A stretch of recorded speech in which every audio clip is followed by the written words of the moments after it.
কিছু জায়গা আছে যেখানে পা রাখলেই মনটা নিজে থেকেই শান্ত হয়ে যায়। মাটির গন্ধ, চেনা উঠোন আর চিরচেনা আপন মানুষ। এই জায়গাটার নাম বাবার বাড়ি। মাটির চুলায় জ্বলে ওঠা আগুনে রান্নার ধোঁয়ার সাথে মিশে আছে শৈশবের স্মৃতি। পুকুরের ধারে হাঁসের ডাক, আঙিনায় দৌড়ানো বাচ্চাদের হাসি আর সহজ সরল গ্রামীণ জীবন। আজকের এই ব্লগে আমি শেয়ার করব আমার বাবার গ্রামের বাড়ি, মাটির চুলার রান্না আর গ্রাম বাংলার মানুষের নির্ভেজাল জীবনের গল্প। চলুন এই গ্রামীণ ভালোবাসার গল্পটা একসাথে দেখি। হ্যালো এভরিওয়ান, আসসালামু আলাইকুম। কয়েকদিন আগে আমি আমার বাবার বাড়িতে গিয়েছিলাম। গ্রামের সেই শান্ত পরিবেশ, সকালের পাখির ডাক, উঠোন ভর্তি রোদ খুব মিস করছি। চলে আসার আগেই ভিডিওগুলো করে রেখেছিলাম। আমার গ্রামের বাড়ি, যেখানে প্রতিটি সকাল শুরু হয় অন্যরকম ভাবে। সবুজ শ্যামল এই গ্রামে, এই মাটিতে, বাড়ির উঠোনে, বাড়ির আঙিনায়, প্রত্যেকটা জায়গায় মিশে আছে আমার শৈশবের স্মৃতি। গাছের ছায়ায় খেলা, পায়ের নিচের মাটির নরম ছোঁয়া, এভাবেই প্রকৃতির সাথে পরিচিত হয়ে বড় হয়েছিলাম। এখানে প্রত্যেকটা সকাল শুরু হয় পাখির কিচিরমিচির আর হাঁস মুরগির ডাকে। আর দূরের মসজিদ থেকে ভেসে আসে ফজরের আজান।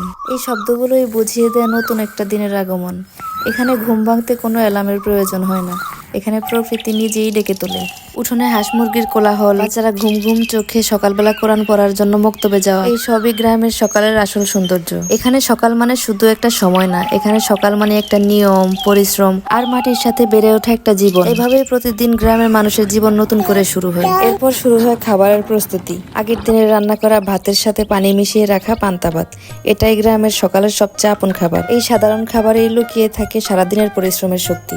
এই খাবার খেয়েই মাথায় গামছা বেঁধে কেউ কেউ বেরিয়ে পড়ে খেতে, কেউ গরু নিয়ে মাঠে। শিশির ভেজা মাটির উপর দিয়ে হাঁটতে হাঁটতে তাদের চোখে থাকে স্বপ্ন, হাতে থাকে কাজ আর মনে থাকে পরিবারকে ভালো রাখার অদম্য চেষ্টা। এখানে কেউ একা না, গ্রামের প্রতিটা মানুষ যেন একে অপরের আপনজন।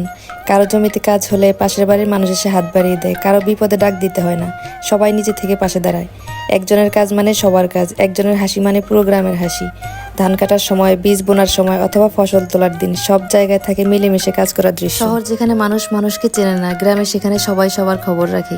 এখানে সম্পর্ক শুধু রক্তের না, এখানে সম্পর্ক হৃদয়ে। এই মিলেমিশে থাকা, একে অন্যের কাজে পাশে দাঁড়ানোই গ্রামের আসল সৌন্দর্য, গ্রামের আসল শক্তি। শহরের কোলাহল ছেড়ে যখন গ্রামে আসা হয়, তখন শুধু বড়রাই না, বাচ্চারাও যেন আলাদা এক আনন্দ খুঁজে পায়। খেলার মাঠ, সবুজ প্রকৃতি আর বাধাহীন ছোটাছুটি তাদের মুখে এনে দেয় খাঁটি হাসি। শহরের বাচ্চারা যেখানে চার দেয়ালের ভেতরে বড় হয়, গ্রামের বাচ্চারা বড় হয় খোলা আকাশের নিচে। সকালে তারা ঘুম থেকে ওঠে পাখির ডাকে আর মায়ের ডাকে। ঘুম ঘুম চোখে খালি পায়ে নেমে আসে উঠোনে। শিশির ভেজা মাটিতে তাদের পায়ের ছাপ পড়ে, আর সেই পায়ের ছাপেই লেখা হয় শৈশবের গল্প।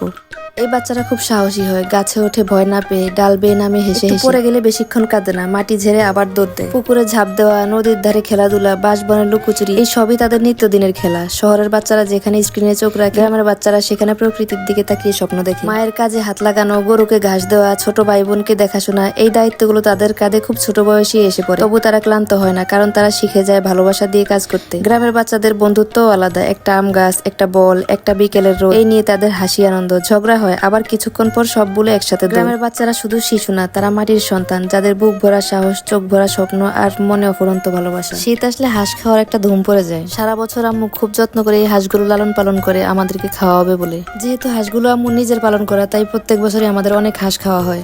বাড়ির খাল, বিল আর পুকুরের মাছ আমার ভীষণ পছন্দের। এই মাছগুলো শুধু শীতের সময় পাওয়া যায়, আর শীতের সময় আমার সবচেয়ে পছন্দের মাছ এটা। তবে গ্রামে টাটকা টাটকা মাছ আর লাকড়ির চূড়া সাধারণ ভাবে রান্না করলেও এতে আলাদা তৃপ্তি পাওয়া যায়। শীতের সময় আরো একটা ভালো লাগা হচ্ছে, শীত আসলে বাড়ির আঙিনায় খোলা আকাশের নিচে মাটির চুলা বানানো হয়, আর বর্ষা না আসা পর্যন্ত ওই চুলাতেই সব রান্না বান্না করা হয়। চুলার পাশে বসে আমুর হাতের চিতই পিঠা খাওয়ার কথা নাই বললাম। শীতের সকালে চুলার পাশে বসে রোদে বসে খাওয়ার এই অনুভূতির কোনো তুলনা। গরম ভাত, সামনে ধোয়া ওঠা তরকারি, পাশে জ্বলন্ত চুলা, সব মিলিয়ে শীতের সকালটা হয়ে ওঠে ভীষণ আপন। সারাদিনের সব কাজ শেষ করে এই জায়গাটাতে আমরা বাড়ির সবাই এসে বসি। দিনভর যত ব্যস্ততা, যত ক্লান্তি, সব যেন এখানে এসে ধীরে ধীরে ঝরে পড়ে। সারাদিনে একবার হলে এই জায়গাটা না এলে মনে হয় কিছু একটা অসম্পূর্ণ থেকে গেছে, যেন দিনটা ঠিকমতো শেষই হয়নি। যাই হোক, আমার এই ভিডিওটা আপনাদের কেমন লেগেছে কমেন্টে জানাবেন। যদি ভালো লেগে থাকে তাহলে আমার পেজটা অবশ্যই ফলো দিয়ে রাখবেন। আজকের মতো এই পর্যন্তই, দেখা হবে নতুন কোনো ভিডিওতে। সেই পর্যন্ত সবাই ভালো থাকবেন, সুস্থ থাকবেন। আল্লাহ হাফেজ, আসসালামু আলাইকুম।